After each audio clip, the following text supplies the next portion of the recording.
Hello, beautiful artist. I wanted to share with you today for my fall palettes that I will be working with a lot. I wanted to show you how I'm kind of coming across my colors. As you may or may not know, when you use opposites on the color wheel or complementary colors, they mute each other out. With that being in mind, I am going to show you a couple of these color combinations that I'm going to use for those muted colors for fall. For instance, if I was to use, say, a yellow. So I've got a yellow here. This is my CAD yellow. So there we go. And it's complementary. Direct opposite on the color wheel is violet. So let me put that down here. Let's see, this is the violet, and I'm using the MeiLang palette for color reference. So we've got this violet and this orange. So if I wanted to create a muted version of this yellow, what I would do is either glaze them over each other. So maybe go for a very light value violet. Let me put some of this in my palette here. So I might just lay a light wash. Notice there's no puddles or anything. I'm just doing a wash of violet. Let that dry, and then I'll go over it with the yellow and kind of show you what it does. It's going to mute that beautiful vibrant CAD yellow just enough to make it look a little bit more fall-like, a little bit warmer. And then let's just go with okay, if I wanted to use the color orange, but I want to do the same thing. I want to mute it, warm it up a little bit. Here is my orange. This is CAD orange. So you'd use that for a leaf, a pumpkin, something like that.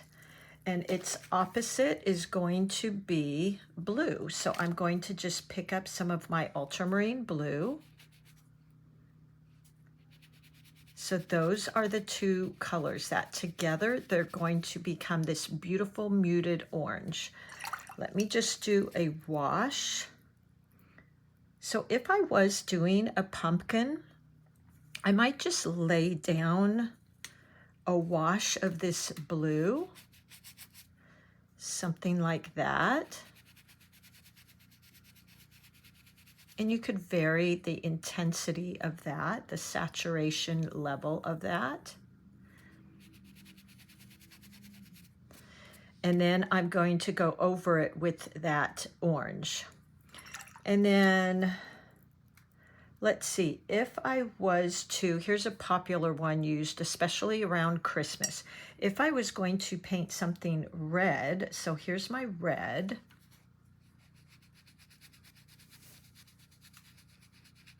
And I just want to give it that earthy, a little bit more neutralized red. You may have guessed this. Opposite on the color wheel is green. So let me grab some of that green.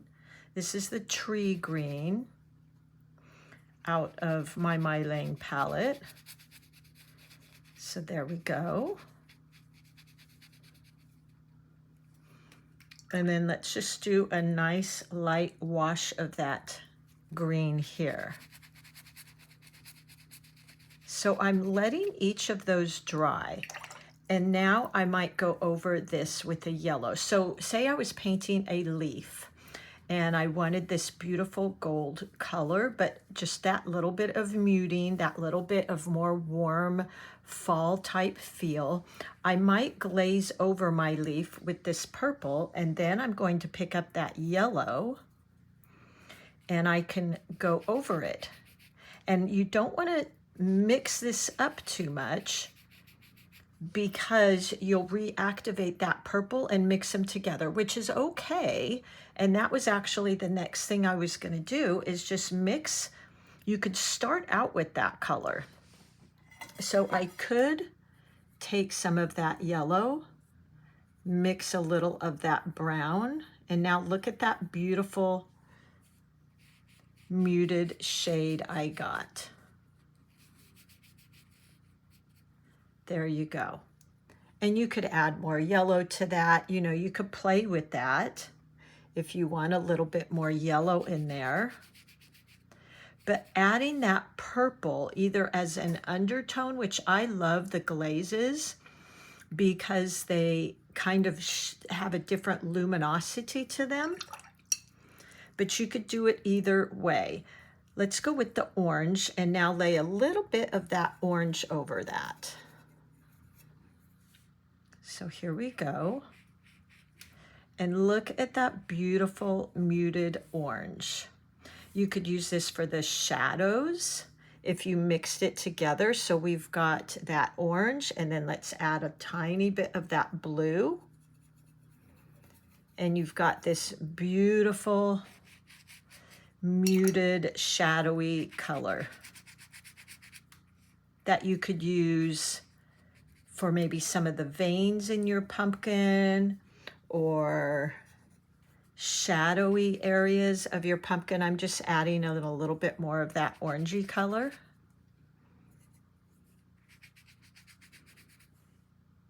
And then let's go for that red and the green. So I'm going to pick up a tiny bit of that red and let's go over that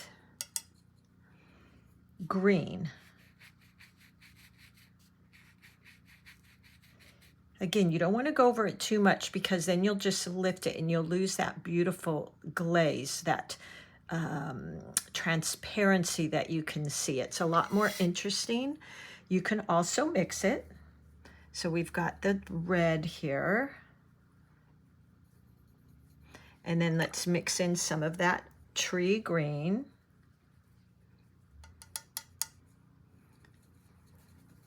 And you get that nice warm red.